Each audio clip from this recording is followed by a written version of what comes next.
Hello students, welcome to Dr. Dushan's physics classes. You are watching Dr. Dushan.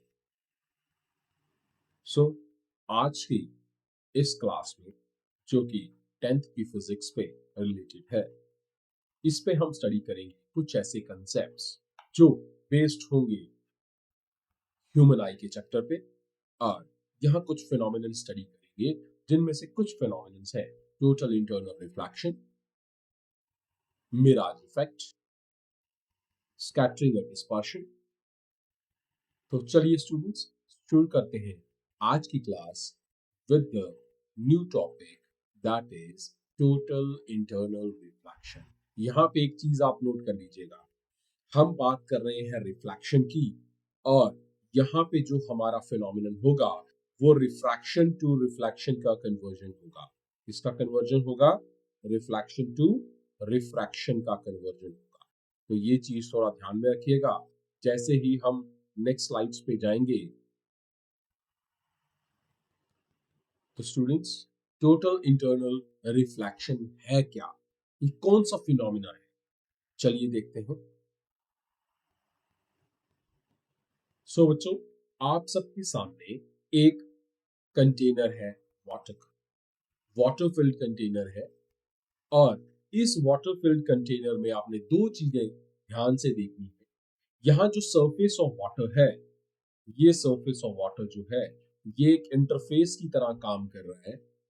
ये line एक boundary, एक interface की तरह काम कर रही है और boundary of the wall of this container is also acting as a boundary और इंटरफेस। किस चीज का interface? Dividing two different medias. यहाँ पे इस इंटरफेस से ऊपर का मीडिया रेयरर है इनसाइड द कंटेनर और इससे नीचे का मीडिया डेंसर है। ये ध्यान रखें, यहाँ पे दो मीडियम्स हैं, वाटर का मीडियम डेंसर है और जो उस वाटर से ऊपर का मीडियम है वो रेयरर है।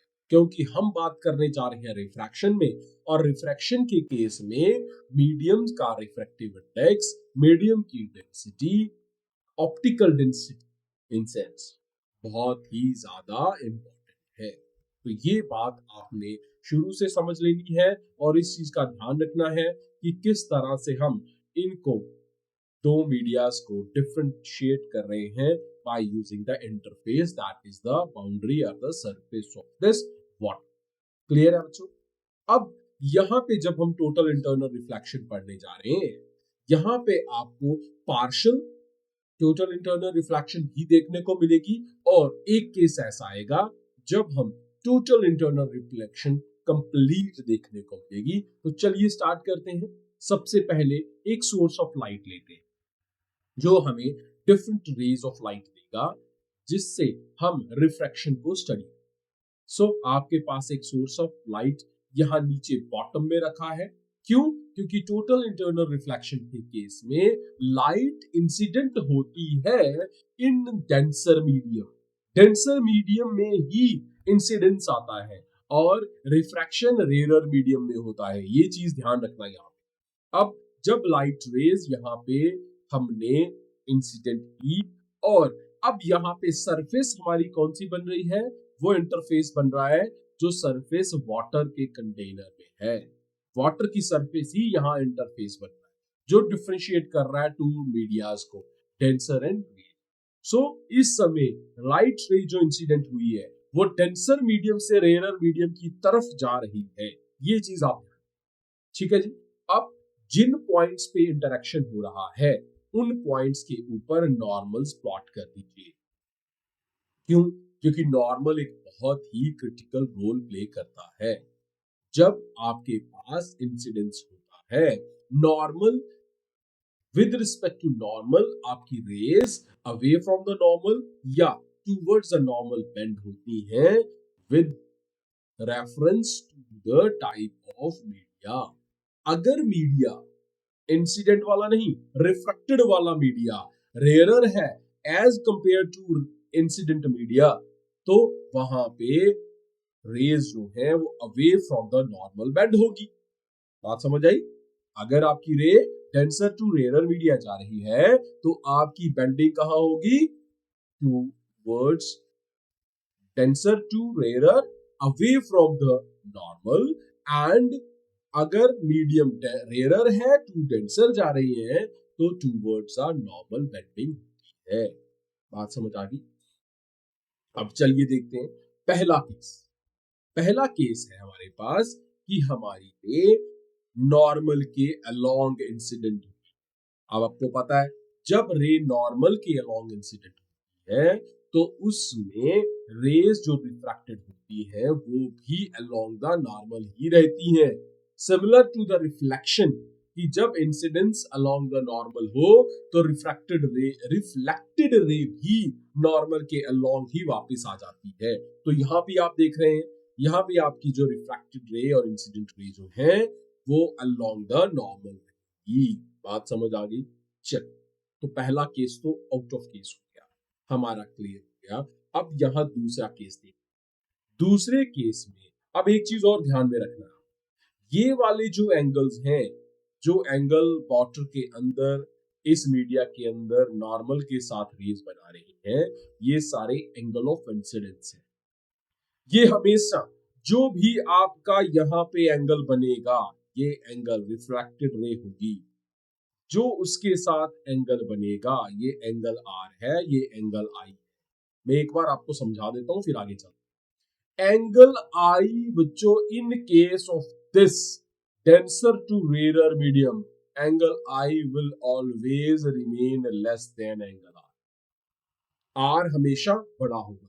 जैसे जैसे I बढ़ाते जाओगे, यहां आप देख रहे हो यहाँ पे I, यहाँ ये वाला I बड़ा है, ये उससे भी I बड़ा है, तो एंगल ऑफ इंसिडेंस इंक्रीज होता जा रहा है। बच्चों जिस तरह से एंगल ऑफ इंसिडेंस इंक्रीज होगा एंगल R भी बड़ा होता जाएगा in case denser to rare जा। अगर रेयर टू डेंसर होता तो उल्टा होता, एंगल आई हमेशा बड़ा होता एज कंपेयर टू एंगल। तो ये चीजों का ध्यान रखना आपने, क्योंकि इन्हीं रिलेशंस के बेसिस पे ही रिफ्रैक्टिव इंडेक्स की वैल्यू निकाली जाती है। चलिए, बड़ा ही आसान होने वाला है ये कंसेप्ट, छोटा सा कंसेप्ट है, ध्यान से समझना है आपने। चलिए, हमारी फर्स्ट रे रिफ्रैक्ट, लेकिन आपका मीडिया, आपकी सरफेस ट्रांसपेरेंट है तो कुछ कंप्लीट 100% रिफ्रैक्शन नहीं होगी, पार्शियल रिफ्लेक्शन, थोड़ी सी रिफ्लेक्शन होगी, थोड़ा सा रिफ्रैक्शन होगा। क्लियर है? तो यहाँ पे पार्शियल इंटरनल रिफ्लेक्शन हो चुकी है। क्यों? क्योंकि रिफ्रैक्टेड रे तो ये वाली है, ये majority of rays refracted, but कुछ पार्ट यहाँ इंटरनली रिफ्लेक्ट हुआ है, रिफ्लेक्ट हुआ। ठीक है, तो ये आ चुका, ये पार्शियल रिफ्लेक्शन है, हमें टोटल रिफ्लेक्शन चाहिए। चलो इस केस को स्टडी करते हैं। यहाँ पे क्या हो रहा है? पार्शियल रिफ्लेक्शन है। यहाँ एंगल हम मान के चल रहे हैं 30 डिग्री, तो एंगल ऑफ रिफ्रैक्शन इससे बड़ा होगा, मैंने ले लिया 50। क्लियर है बच्चों? अब इस एंगल 30 डिग्री को मैं इंक्रीज करने जा रहा हूं, मैंने एंगल अब ले लिया है 35, बिकॉज जैसे जैसे रेज आगे की तरफ बेंड होती जा रही हैं, एंगल्स ऑफ इंसिडेंस मैंने आपको क्या बताया, वो इंक्रीज होते जा रहे हैं। दूसरे केस में एंगल 35 बच्चों, एंगल 35 इंसिडेंट वाला है तो रिफ्रैक्टेड वाला एंगल उससे भी ज्यादा होगा, तो रिफ्रैक्टेड रे बाहर आएगी और कुछ स्मॉल पार्शियल इंटरनल रिफ्लेक्शन। लेकिन अब मेरा एंगल ऑफ रिफ्रैक्शन कितना है? 70। ध्यान रखो, जैसे ही मैंने 30 से 35 किया आपका एंगल इंक्रीज हो गया। अब नेक्स्ट केस लेते हैं, एंगल 40 ले लिया इंसिडेंस वाला, तो रिफ्रैक्टेड वाला एंगल मेरा 90 डिग्री हो गया। रिफ्रैक्टेड एंगल इंक्रीज हुआ है और वो 90 डिग्री हो गया है, राइट एंगल हो गया है, अलोंग द सरफेस हो गया है, अलोंग द इंटरफेस हो गया। ध्यान रखना, ये केस जिस समय ऐसा एंगल ऑफ इंसिडेंस आए कि angle of refraction equal to 90 degree हो जाए, एंगल ऑफ इंसिडेंस की इस वैल्यू को कहेंगे क्रिटिकल एंगल। क्या कहेंगे? Critical angle. क्यों? क्योंकि इसके बाद अगर मैं थोड़ी सी भी अगर वैल्यू में इंक्रीज करता हूं, even by single degree, angle of incidence को मैं बढ़ाता हूं, तो आपकी रिफ्रैक्टेड रे कहां की कहां कंप्लीटली इनसाइड द वाटर आ जाएगी और रिफ्रैक्शन की जगह रिफ्लेक्शन हो जाएगी और 100% टोटल, पार्शियल नहीं होगी, कंप्लीट टोटल इंटरनल रिफ्लेक्शन की। तो यहाँ पे क्या केस हुआ, हमारे पास अब पार्शियल रिफ्लेक्शन हो रही है, बट इसके बाद जैसे ही मैं इंक्रीज करूंगा एंगल को तो पार्शियल रिफ्लेक्शन की जगह कंप्लीट इंटरनल रिफ्लेक्शन हो जाएगी। तो इस समय हुआ क्या है कि मेरा एंगल ऑफ इंसिडेंस एक क्रिटिकल वैल्यू के ऊपर है। क्रिटिकल वैल्यू किसकी वैल्यू है, एंगल ऑफ इंसिडेंस की। कब, जब आपका एंगल ऑफ रिफ्रैक्शन कितना हो गया है भाई, 90 डिग्री। यहां देखो ये वाला एंगल 90 डिग्री हो गया है। तो इस केस में, सिर्फ इस केस में जो एग्जांपल हमने लिया है, यहाँ पे 40 डिग्री किसकी वैल्यू है, this is the value of the critical angle. ठीक है, यहाँ पे angle of incidence critical angle कितना बन गया है, 40 डिग्री बन गया है, और एंगल ऑफ रिफ्रैक्शन कितना बन रहा है, 90 डिग्री। अब इसके बाद मैंने क्या कर दिया, नेक्स्ट केस में एंगल ऑफ इंसिडेंस ले लिया भाई 45।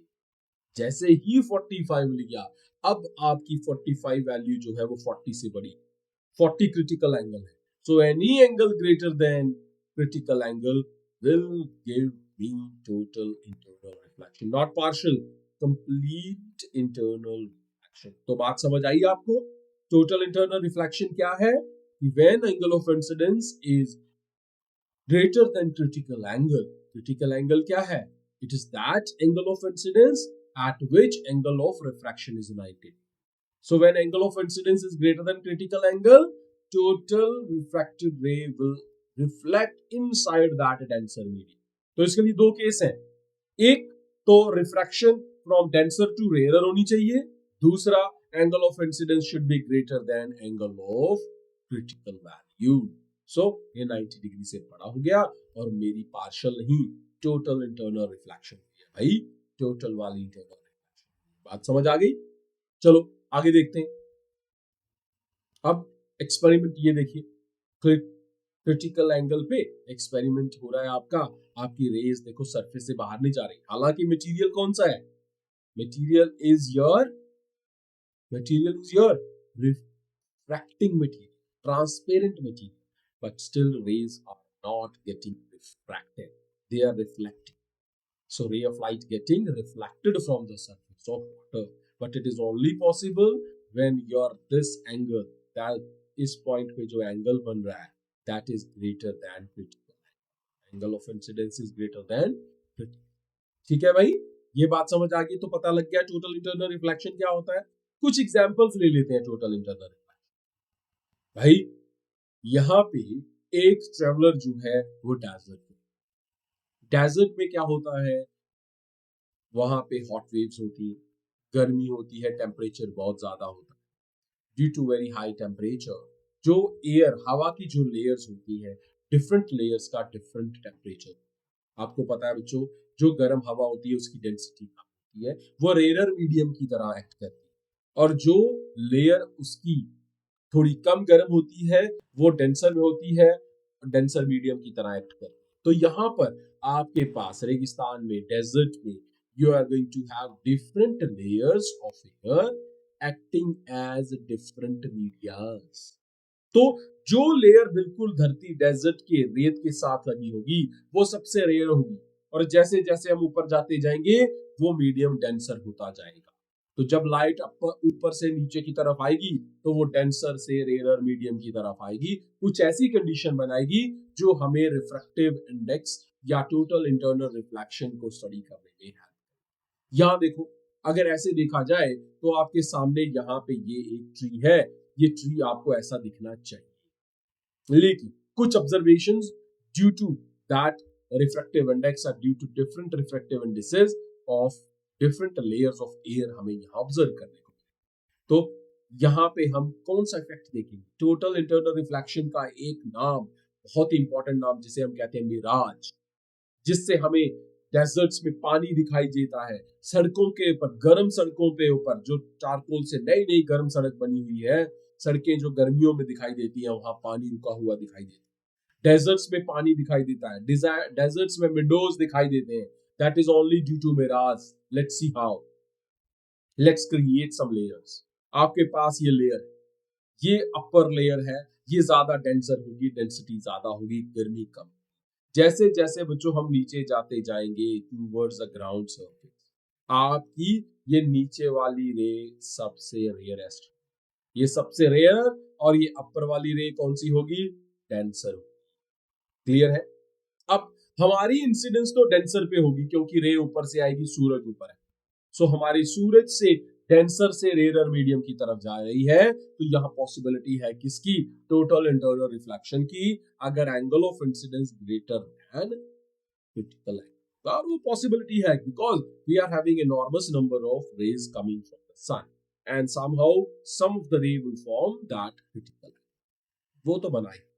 चलिए देखते हैं आपकी रे इंसिडेंट हुई डेंसर मीडियम। डेंसर मीडियम पे आते ही नीचे का मीडियम कौन सा है, रेयर मीडियम। ठीक है, कुछ रेज इस तरफ आएंगी।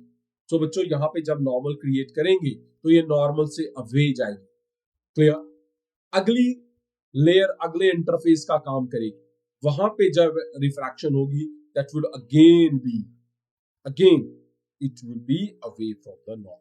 ध्यान रहे, सूरज से रोशनी आई थी बट अब कहां से रिफ्लेक्ट होके आ रही है, यहाँ पे जब पड़ी तो इस प्लांट से रिफ्लेक्ट होके लाइट आ रही है, जो डायरेक्ट मेरे पास आनी चाहिए थी यहाँ पे आंखों पे, लेकिन वो अब ड्यू टू रिफ्रैक्शन, वो बेंडिंग के कारण डिफरेंट अपना रास्ता उसने चेंज कर लिया है। उसने अपना रास्ता क्या कर लिया है, चेंज कर लिया है। अब वो रास्ते से डिफरेंट बेंडिंग्स के बाद आपके पास पहुंचेगी। तो देखते हैं अब मुझे वो प्लांट कहाँ दिखाई देता है। ये इस प्लांट से आने वाली रिफ्लेक्टेड रेज ये रिफ्रैक्ट होके आ रही है। अब देखते हैं अगले इंटरफेस पे, फिर नॉर्मल बनाइए, बेंडिंग और अवे फ्रॉम द नॉर्मल होगी। अब सबसे रेयरेस्ट पार्ट पे आप, यहाँ पे सबसे गर्म हवा है और रेयरेस्ट है। अब इस पे इंसिडेंस हुआ है, मतलब ये वाली रे डेंसर है अभी भी कंपैरिजन टू दिस वन। और यहां जब आएगा, अगर ये एंगल ग्रेटर देन नॉर्मल उस क्रिटिकल एंगल से बड़ा हुआ, यहां क्रिटिकल एंगल से बड़ा हुआ, तो this will not refract, this will refract. तो यहां पे आपको क्या दिखाई दे रहा है, आपको दिखाई दे रही है ये वाली रे, आपकी आंखों पे ये वाली रे पहुंच रही है। आनी कहां से थी, यहां से, बट नीचे दिखाई दे रहा है। तो वो प्लांट का टॉप जो ऊपर दिखाई देना चाहिए था, वो अब इन्वर्ट होके, उल्टा होके नीचे दिखाई दे रहा है। Let's see how. ये रे मेरे आंखों तक पहुंची है। ये ray assume to be straight line travel करती है। लाइट रे कहां से ट्रेवल करती है, स्ट्रेट लाइन से। इसको स्ट्रेट लाइन ट्रेवल करवाइए। ये रे कहां से आ रही है, टॉप ऑफ द, यहां से आ रही है, इस रे से आ रही है। तो मतलब इस जगह पे अब मुझे यहाँ पे ये रे क्या दिखाई देगा, उस ट्री का हेड दिखाई देगा, टॉप दिखाई देना ऊपर से चाहिए था, दिखाई दिया नीचे से। मुझे वो प्लांट कहीं और था, प्लांट की पोजीशन कुछ और थी, दिखाई कुछ और जगह दिया। यही तो डेजर्ट का धोखा है, that is the mirage, that is due to total internal refraction. Process refraction का है, प्रोसेस किसका है भाई, प्रोसेस आपका रिफ्रैक्शन का है, बट हो रही यहाँ पे रिफ्लेक्शन है। कहीं का ऑब्जेक्ट कहीं पे दिखाई दिया जा रहा है। बात समझ आ गई। सो बच्चों ये है मिराज। सो इन्वर्टेड इमेज बनेगी of the tree is seen here and the position is also totally change. ठीक है, इसी तरह से बच्चों यहाँ पे आपको पानी दिखाई दे रहा है डेजर्ट्स में। ठीक है, that is totally the, you can say the reflection of sky. Reflection किसकी है, स्काई का रिफ्लेक्शन, जो ऊपर है स्काई, बट वो रिफ्लेक्ट होके रिफ्रैक्शन, मल्टीपल रिफ्रैक्शन के कारण आपको सरफेस पे दिखाई दे रहा है। और ऐसा ही हमें कहाँ दिखाई देता है, रोड्स पे, जो ब्लैक टॉप रोड्स होती हैं वहां पे दिखाई देता है। The water that you can see is actually the reflection of sky on the ground due to mirage. ये बात समझ आ गई आपको। तो यही केस था आपके पास। अब यहाँ पे देखिए ये वाटर दिखाई देता है, क्लियर है, ये बात समझ आ गई क्यों दिखाई देता है हमें। Have you seen water on highways, जो रोड्स होती हैं, ब्लैक टॉप रोड्स होती हैं, roads in summer season on a hot afternoon, yes we have seen, क्योंकि वहां पर भी हवा की कुछ ऐसी ही लेयर्स फॉर्म हो जाती हैं और हमें का रिफ्लेक्शन, ये स्काई का ही रिफ्लेक्शन धरती पर दिखाई देता है। यहाँ पे कुछ ऐसे क्रिटिकल एंगल्स हर जगह तो हो सकता है पॉसिबल ना, छोटे छोटे गड्ढे पानी के दिखाई देते, ठीक है, that is all due to this mirage, a total internal. Hopefully आपको कंसेप्ट समझ आया होगा, बात समझ आई है आपको ये। So for mirage to occur, total internal reflection has to be, there has to be total internal reflection, and there are two cases, two conditions. Number one, light should travel from denser medium. Light कहां से travel करेगी? Denser medium से rare medium, foremost condition है ये। दूसरी, light should hit eight an angle greater than critical angle. और दूसरा क्या होना चाहिए? लाइट आपकी इंसिडेंट होनी चाहिए at an angle greater than the critical angle. बात समझ आ रही है? ये समझ आ गया आपको कंसेप्ट? अगला कंसेप्ट देखते हैं, that is dispersion of light. आपके पास क्या हो रहा है? व्हाइट लाइट का डिस्पर्शन हो रहा है। चलो देखते हैं क्या होता है। एक प्रिज्म लेते हैं, यहां पे हम विजुअलाइज करेंगे न्यूटन का एक एक्सपेरिमेंट। यहां पे हम क्या ले रहे हैं? We are going to take a prism. इस प्रिज्म के ऊपर व्हाइट लाइट इंसिडेंट करेंगे, ठीक है? जो भी इसके रिफ्रैक्टिंग प्लेन्स होंगे उनके ऊपर हम क्या करेंगे? व्हाइट लाइट इंसिडेंट करेंगे। बच्चों आपको पता है व्हाइट लाइट जो है दैट हैज 7 कंपोनेंट्स, और जब हम इस 7 कलर्स को मिक्स करते हैं so we form white light over here. So let's see how they can be splitted, they can be broken again into white light, 7 colors, clear? बच्चों जैसे ही व्हाइट लाइट को इंसिडेंट किया मैंने प्रिज्म के ऊपर, प्रिज्म के अंदर आपके उसके सातों के सातों कंपोनेंट्स डिफरेंट एंगल्स के साथ रिफ्रैक्ट होते हैं और उसके सामने वाले रिफ्रैक्टिंग सरफेस से बाहर आ जाते हैं। सो प्रिज्म पे व्हाइट लाइट इंसिडेंट करते ही इंसिडेंस के बाद वहां पे एक फिनोमिनन आता है, that is splitting of white light into its 7 constituent colours. So formation of spectrum here, clear है? तो यहाँ पे 7 कलर्स बन गए हैं। कौन कौन से कलर हैं? We are having violet, we are having indigo, we are having blue, और इन बच्चों इन तीनों को जो VIB है इन तीनों को कहा जाता है ब्लू बैंड। ऑलमोस्ट सिमिलर है, थोड़ा सा ही डिफरेंस होता है। Green over here, yellow, orange and red, clear है? So phenomena of splitting of white light by a prism into its constituent color is known as dispersion. Here it is prism. It can be somewhere droplet. We will also see that. उसे भी हम देखेंगे। तो यहाँ पे prism में constituent colours में division हुआ है और फॉर्म हुए हैं ये 7 कलर्स के different spectra. So band of colour, इस बैंड को, ये जो 7 कलर्स का एक बैंड बना है, इस बैंड को क्या कहते हैं? इस बैंड को कहा जाता है भाई स्पेक्ट्रम कहा जाता है। क्या कहा जाता है? स्पेक्ट्रम कहा जाता है। सो हमारे पास ये 7 कलर का एक स्पेक्ट्रम बन गया। क्लियर है जी? चलिए, ये थी dispersion. Show cause of dispersion क्या हुआ? Of white light is the change in speed of light with wavelength. एक चीज आपको मैं बड़ी ध्यान से एक अच्छे से बता दूं कि लाइट की स्पीड जब भी वो दूसरे मीडियम में एंटर करती है वो चेंज होती है due to its wavelength. Wavelength के कारण देखो जी, आपकी लाइट की 3 डिफरेंट कंपोनेंट्स होते हैं। सो वेलोसिटी ऑफ लाइट जो है c, that is equal to nu into lambda. Clear है बच्चों? c वेलोसिटी होती है किसकी? लाइट की। न्यू फ्रीक्वेंसी होती है और वेवलेंथ लैम्डा होती है। एक चीज आपको मैं बता दूं, फ्रीक्वेंसी हमेशा कांस्टेंट रहती है। फ्रीक्वेंसी बिकॉज रीजन है इन कलर्स का, ये हमेशा कांस्टेंट रहती है। चेंज होती है velocity and wavelength. Velocity change होने से वेवलेंथ चेंज होती है, और कह सकते हो डिफरेंट वेवलेंथ्स के कारण डिफरेंट वेलोसिटीज होती हैं जब medium of travel of light change होता है। बात समझ आई? तो इसके कारण वेवलेंथ डिफरेंट होने के कारण बेंडिंग भी कम ज्यादा होती है। ठीक है, बेंडिंग भी ज्यादा होती है। वो रैले का एक रिलेशन है, वो बाद में हम पढ़ेंगे। सो बच्चों यहां पर भी डिफरेंट कलर्स के डिफरेंट वेवलेंथ्स हैं, इसीलिए जैसे ही इंसिडेंस हुआ तो सातों में से जो अपने अपनी वेवलेंथ के कारण इनमें बेंडिंग कम या ज्यादा हो रही है। बात समझ आई? जिसकी वेवलेंथ कम होती है एक्चुअली इनवर्सली प्रोपोर्शनल होती है। Bending of light is inversely proportional to wavelength. जिसकी फ्रीक्वेंसी ज्यादा, आपको पता है वायलेट की फ्रीक्वेंसी जो होती है, फ्रीक्वेंसी को रिप्रेजेंट करते हैं इसकी हाईएस्ट फ्रीक्वेंसी, इसकी मिनिमम फ्रीक्वेंसी। जिसकी फ्रीक्वेंसी मिनिमम है बच्चों उसका वेवलेंथ मैक्सिमम है, और यहां पे लैम्डा मिनिमम। ठीक, जिसकी लैम्डा मिनिमम है, जिसकी वेवलेंथ मिनिमम है, उसकी बेंडिंग सबसे ज्यादा है, इसीलिए वायलेट सबसे ज्यादा बेंड हो रहा है। और रेड की सबसे कम फ्रीक्वेंसी है, सबसे कम फ्रीक्वेंसी, वेवलेंथ सबसे ज्यादा, वेवलेंथ सबसे ज्यादा, बैंडिंग सबसे कम। तो वेव यहां पे रेड आप देख रहे हो कम बैंड हुआ है एज कंपेयर टू वायलेट। तो ये कंसेप्ट समझ आ गया। वेवलेंथ अलग होने के कारण इसमें डिस्पर्शन आया। तो अगर सिंगल लाइट होती, सिंगल कलर ऑफ लाइट होती, तो वो सिंगल ही हमें दिखाई नहीं देती, वो स्प्लिटिंग होती ही नहीं, क्योंकि पूरी लाइट की एक ही वेवलेंथ होती। बात समझ आ गई है?